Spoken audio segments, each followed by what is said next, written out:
Hello hello hello, जिसको जो पसंद आता है वो रख ले। अच्छा, ये बस 5 मिनट और सोने की आदत मुझे मरवाएगी किसी दिन। आज मैं काफ़ी लेट हो गई हूँ तो सब कुछ ऐसे ही छोड़ के जा रही हूँ। चलो अब लेट तो हो ही चुकी हूँ तो क्यों भाग भाग के जाना, आराम आराम से जाते हैं और साथ करते हैं कोई दिल की बात। तो आज मैं आपको दूंगी एक बहुत ही अच्छी टिप। अगर आपको महसूस होता है ना कि आप दुनिया के सबसे वेले इंसान हैं, या आपको लगता है कि आपकी ज़िंदगी बहुत फजूल गुजर रही है, या फिर ਤੁਹਾਨੂੰ ਇਹ लगता कि पूरा दिन तुसी गवाची गांगो इधर तो उधर चक्कर लाते रहते हो, तो हाँ मेरे दोस्त, ये टिप तुम्हारे ही लिए है। तो टिप ये है कि अगर इस तरह के ख्यालात आए ना तो एक दफ़ा उन लोगों के बारे में ज़रूर सोचना जो सुबह 8 बजे मॉर्निंग शो में बैठ के तालियां बजाते हैं। अगर फिर भी तबीयत नासाज रहे तो उन लोगों के बारे में ज़रूर सोचना जो कि बिग बॉस देखते हैं और उनके स्क्रिप्टेड ड्रामा को सच समझते हैं। अगर इससे भी अफाका ना होना तो फिर एक प्रो टिप देती हूँ। ਉਹ ਇਹ ਆ ਕਿ ਉਹਨਾਂ ਲੋਕਾਂ ਤੇ ਨਜ਼ਰ ਜ਼ਰੂਰ ਪਾਇਓ ਜਿਨ੍ਹਾਂ ਨੂੰ ਅਗਰ ਕੋਈ ਭੁੱਲ ਕੇ ਸਟੇਟਸ ਤੇ ਹੈਪੀ ਬਰਥਡੇ ਕਹਿ ਹੀ ਦਿੰਦਾ ਤੇ ਉਹਨੂੰ ਉੱਥੇ ਥੈਂਕਸ ਨਹੀਂ ਕਰਨਗੇ, ਬਲਕਿ ਉਹਦਾ ਸਕਰੀਨਸ਼ਾਟ ਲੈ ਕੇ ਫਿਰ ਆਪਣੇ ਸਟੇਟਸ ਤੇ ਉਹਨੂੰ ਠੋਕ ਕੇ ਤੇ ਨੀਚੇ ਲਿਖਣਗੇ ਥੈਂਕ ਯੂ। ਵੀ ਅਸੀਂ ਇੰਨੇ ਵੇਲੇ ਆ ਕਿ ਹੁਣ ਕਿਸੇ ਨੇ ਤੁਹਾਨੂੰ ਵਿਸ਼ ਕੀਤਾ, ਤੁਸੀਂ ਕਿਸੇ ਨੂੰ ਥੈਂਕਸ ਬੋਲਿਆ ਤੇ ਵਿੱਚ ਅਸੀਂ ਬਹਿ ਕੇ देखिए। इन 3 लोगों से वेला कोई और बंदा नहीं हो सकता। आप जितने भी वेले हो जाए, इंतहा के वेले हो जाए, इंतहा के निकम्मे हो जाए, इंतहा की फजूल ज़िंदगी गुजार रहे हो, आपका दिन बिल्कुल भी प्रोडक्टिव ना गुजर रहा हो, लेकिन इनके बारे में आप सोचेंगे ना तो आपको लगेगा कि मैं तो इतना बिजी हाँ जितना बिल गेट्स भी नहीं। अच्छा, अब जुल्म की इंतहा तो देखें ज़रा। हमारी आज के दिन छुट्टी होती है और पिछले 2 दिन हमारी एक टीचर छुट्टी पे थी, तो उन्होंने क्या किया कि खुद भी छुट्टी कर ली और हमारी छुट्टी भी हराम कर दी मेकअप क्लासेस रख के, और हम लोग बेचारे बगैर मेकअप के मेकअप क्लासेस लेने के लिए पहुंच गए। लेकिन गल इत्थे कित्थों मुक्की, सानू बुला लिया उन्होंने 9 बजे ते आप फिर नहीं आए। इससे पहले कि हम इस नाइंसाफी पे आवाज़ उठाते, उन्होंने हमारा मुंह बिरयानी से बंद कर दिया, तो हमारा 20 लोगों का काफिला चल पड़ा मुफ्त की बिरयानी ठूसने। अच्छा, कैफे तक का रास्ता काफ़ी लंबा है और मैं देख रही हूँ कि लोगों ने तो अपने बिजनेस स्टार्ट किए हुए हैं।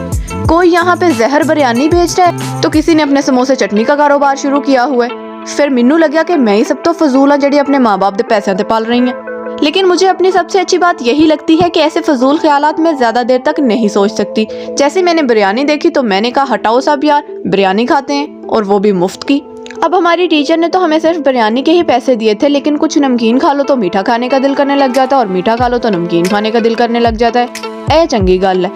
अच्छा, तो फिर बिरयानी खाने के बाद हमने सोचा कि अब कोई जूस तो पी लेना चाहिए, वो तो बनता है। तो हमने इन भाई साहब से कहा कि भी हमें जूस बना दो। इन्होंने भी आगे से हमें इतने सवाल पूछे ना कि जैसे हमें जूस ने रिश्ता दे रहे हो।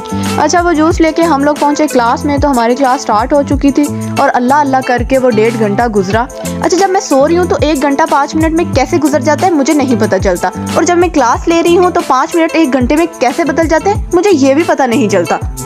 ये हो की रहा नहीं, ये हो की रहा, कोई समझ नहीं आ रही। अच्छा, वो क्लास खत्म हुई तो फिर हमसे ज़बरदस्ती एक सेमिनार अटेंड करवाया गया।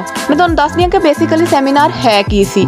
एक बंदे को आया था कोई बिजनेस आइडिया, दूसरे बंदे ने उसको प्रैक्टिकल फॉर्म दी और तीसरा बंदा उससे पैसे कमा रहा था, और हम जो ना 3 में ना 13 में बैठ के वहाँ पे तालियां बजा रहे थे। नहीं है कि मजाक हो रहा, या तो साडा भी बिजनेस स्टार्ट कराओ या फिर दूसरे के अचीवमेंट 10-10 के साडा दिमाग खराब ना करो। सानू तो पहले बड़ी शर्म आती घर वाले को पैसे मांगते हुए। खैर, जो भी था वो अटेंड करके मैंने खाना खाया, क्योंकि खाने पे कोई कंप्रोमाइज़ नहीं। अच्छा, इसको खाना तो नहीं कहा जा सकता, लेकिन जब मैं खा रही हूँ तो खाना ही हुआ ना। इन्नी कैटमोलॉजी तो मैनू भी पता। फिर मैंने सोचा कि लाइब्रेरी चली जाती हूँ, वहाँ पे बैठ के शायद मुझे शर्म आ जाए इतनी सारी बुक्स देख के और मैं कुछ पढ़ लूँ। अच्छा, सिंगल्स को तो लाइब्रेरी में भी सुकून नहीं है, वहाँ पे भी कुछ मिंगल्स बैठे होते हैं जो बात तो नहीं कर पा रहे होते, लेकिन आंखों के इशारों से सारी बात समझा देते हैं, और हम लोगों को कबाब में हड्डी वाली अलग से फीलिंग आ रही होती है। अच्छा, फिर मुझे पढ़ने के लिए दिल पे पत्थर नहीं बल्कि पूरी चट्टान रखनी पड़ी, और मैंने कोई 2 लफ्ज़ पढ़ लिए, और फिर जब मैं बाहर निकला तो मैंने देखा है कि शाम हो गई है। तो तुहानू तो पता कि शाम होंदी तो मेरे अंदर दा मुर्दा शायर जाग जाता। अब पढ़ाई की बात चल रही है तो उसी से रिलेटेड मैंने कुछ लिखा है, वो मैं आपको सुनाती हूँ।